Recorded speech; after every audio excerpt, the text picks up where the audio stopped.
कायद-ए-आज़म रहमतुल्लाह ताला। यहाँ पे मैं एक बात करना चाहता हूँ, पाकिस्तान का मतलब क्या है?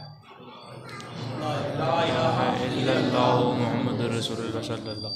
पाकिस्तान का मतलब क्या है? यहाँ पे पाक लोगों के रहने की जगह, पाक लोगों के रहने की जगह, बोलिए सभी, पाक लोगों के रहने की जगह। यार मैं हूँ अफसोस नाल पूछना, शराबी पाक नहीं, असी क्या पाकिस्तान च आ गए ने, ला इलाहा इल्लल्लाह मुहम्मदुर रसूलुल्लाह पढ़ लिया। ये जमहूरियत का मुल्क है, हम जो मर्जी करें, नाचने वाला नाचता रहे, गाने वाला गाता रहे, जो मर्जी हम करें, हमें कोई पूछने वाला नहीं। पाकिस्तान का मतलब क्या है? पाक लोगों के रहने की जगह, पाक लोगों के रहने की जगह।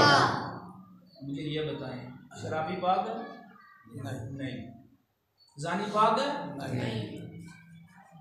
जब पाक लोगों के रहने की जगह है, इंडिया के गाने पाक हैं नहीं, तो फिर हम सुनते क्यों हैं? इंडिया की फिल्में पाक हैं नहीं, इंडिया के ड्रामे पाक हैं। तो पाकिस्तान का मतलब हमने भी पढ़ा, किताबों में पढ़ा, हमारी जबानों पे भी ला इलाहा इल्लल्लाह की सदाएं बुलंद हुई, लेकिन हमने अमल नहीं किया। जो लाखों कुर्बानियां दे गए, वो इसलिए दे के गए थे यहाँ पाकिस्तान में सभी कुछ चले,